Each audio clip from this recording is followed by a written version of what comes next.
Bratislavskej kinologickej záchrannej služby. Brigády. Brigády. Dobrý deň. Dobre som to nakoniec povedal. Nepovedal, pomohol som ti. Ale bolo to v poriadku. Čím sa zaoberá vaša brigáda? Chodíte na brigády vysadať stromčeky alebo tak? Vysadili sme aj stromčeky na cvičisku, ale prevažne je naša práca spočíva vo výcviku záchranárskych psov. Či už malých detí, prijímame malé deti a je to dobrá zábava pre ne, a keď sú dospelí, tak potom sa zúčastňujú aj záchranárskych akcií. Ale tam sú pripravené dve dievky s psíkmi, to sú tiež záchranárske psy? Áno, to sú naše najmladšie členky, preto som ich zobral, lebo sú to mladé dievčatá.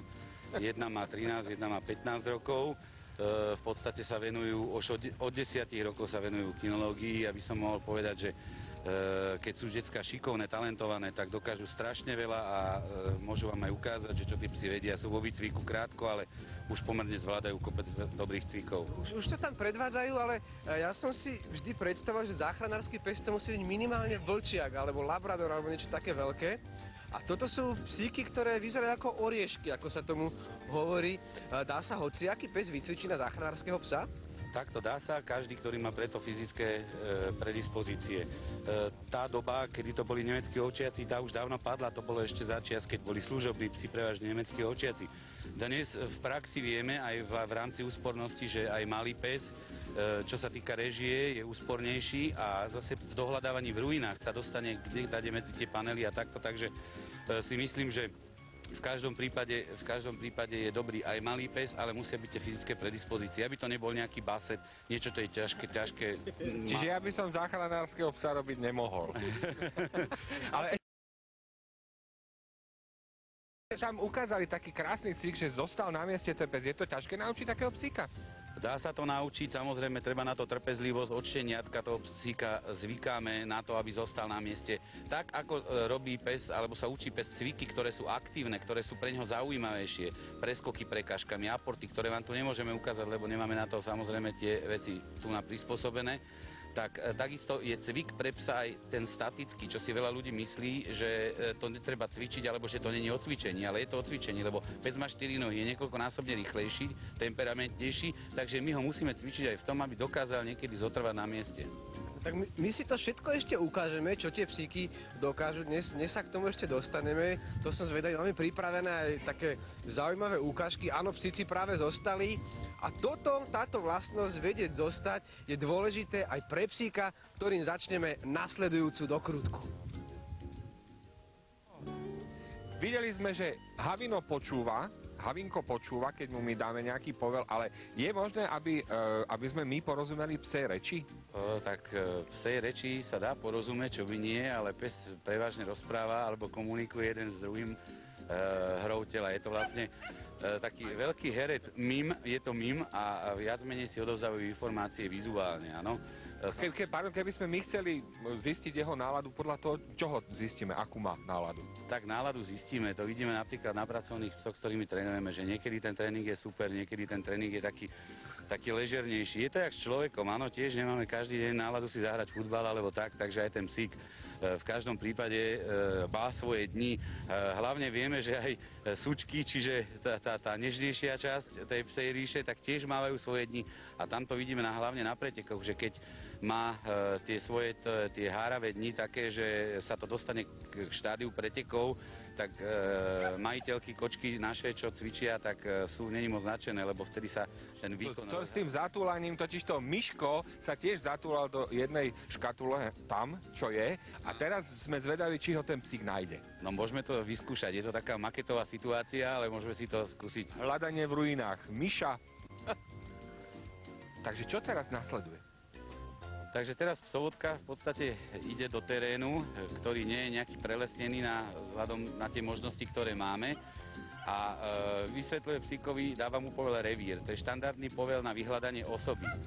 A vidíme, že máme protivietor zrovna z ľavej strany, čiže už od nej, jak odbiehal ten psík, tak v podstate automaticky si navetril. Máme tam možnosti 3 škatul, z ktorých si ten psík mohol vybrať. tak samozrejme, že tam, kde cítil pach, tak tam štieká. Takže Áno. vidíte zhruba názornú ukážku, tak toto nejako vyzerá aj v živelných pohromách, katastrofách, keď je tá osoba pod panelom zasypaná, psík dohľadáva podstatne ťažšie, to má samozrejme tam ťažší terén, tu na to mal jednoduché, že prebehol len 20 metrov po snehu a došiel k tej škatuli. Takže ale takto nejako to vyhľadáva zavalené osoby.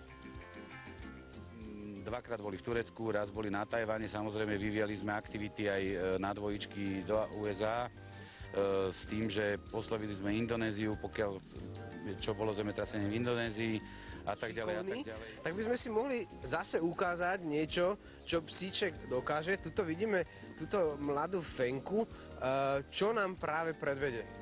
No, tá fenka nie je zrovna najmladšia, to už je mamina, ale môžeme skúsiť taký aport, prinášanie predmetov, ktoré tiež v zložitých podmienkach, kde v podstate sa jedná o výcvik záchranárskych psov, je tiež cvik veľmi dôležitý, kedy ten pes môže z neprehľadného terénu, ktorý ten psovod má problém sa tam dostať, priniesť nejaký predmet, po prípade lekárničku z nejakého miesta a tak, takže je to tiež veľmi, veľmi dôležité. Každý pes to robí preto, že vlastne je to pre neho odmena, je to pre neho korisť, už len keď sa to cvičí, tá zahodená loptička. Tu máme babatko nejaké tuto. Tu máme babetko, áno, to je babetko zrovna tejto sučky, ktorá robila aport. Je synáčik. On už niečo vie? No, na tie svoje 4 mesiace, ktoré má, tak by som mohol povedať, že vie štekať na povel. Môžeme si to vyskúšať. Skúsme. Na záver.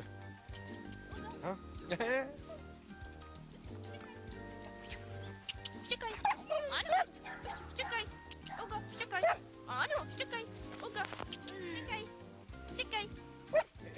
Perfektné. A môžeme pokračovať. Tá otázka. Vidím tuto mladé dievky, keby sa chcel niekto prihlásiť tiež so svojím psíkom k vám, a chcel by ho dať vycvičiť na záchranárskeho psíka, ako to má urobiť? Urobil by prvú chybu, keby si ho chcel dať vycvičiť na záchranárčinu. Musí si ho sám vycvičiť. Robíme kurzy, musia prísť k nám. Sme na Ostredkoch, v podstate telefónny kontakt máme, BKZB máme stránku, ináč telefón máme 0905 600 810, takže treba zavolať, prísť na Ostredky na cvičisko, môže sa ten človek prihlásiť do kurzu, samozrejme cvičiť si musí sám, má tam inštruktora, aby ho to naučili. A čím sa napríklad začína na takom kurze, aby vedeli deti, čo ich tam čaká? Tak čo ich čaká? Čaká ich tvrdá práca s obsom, pretože nič nie je zadarmo a nič nie je ľahké. Samozrejme, každé štenia má svoju nejakú tvrdohlavosť, takže tu treba prekonať, vysvetliť psíkovi, že musí poslúchať, že to, čo v podstate ten psovod od neho chce, tak to musí on urobiť. Samozrejme, že s láskou sa mu zase ten psovod za to odmení. To je dôležité. Sú aj nejaké plemená, si tam spomínal tých basetov, ktoré sa nejako nedajú vycvičiť?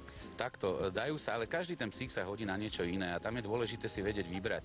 A veľa ľudí kupuje psov z knižky. Kúpi si knižku, vidí krásne obrázky a tamto je v statike, všetko maličké, potom zistí, že mužský vlkodav narastie taký, že sa musí presťahovať a podobne. Tak... Že bígla nejako nepresvedčí. Musí sa vysťahovať a nechať psa v bíke. A napríklad bígla nepresvedčí ničím. No a keby si ty mal napísať knihu o psoch, čo by tam bolo ako moto? Ja je to moto, je jedno krásne moto, taká modlitba psa, ale v tých knižkách, až ju raz napíšem, tak určite sa objaví.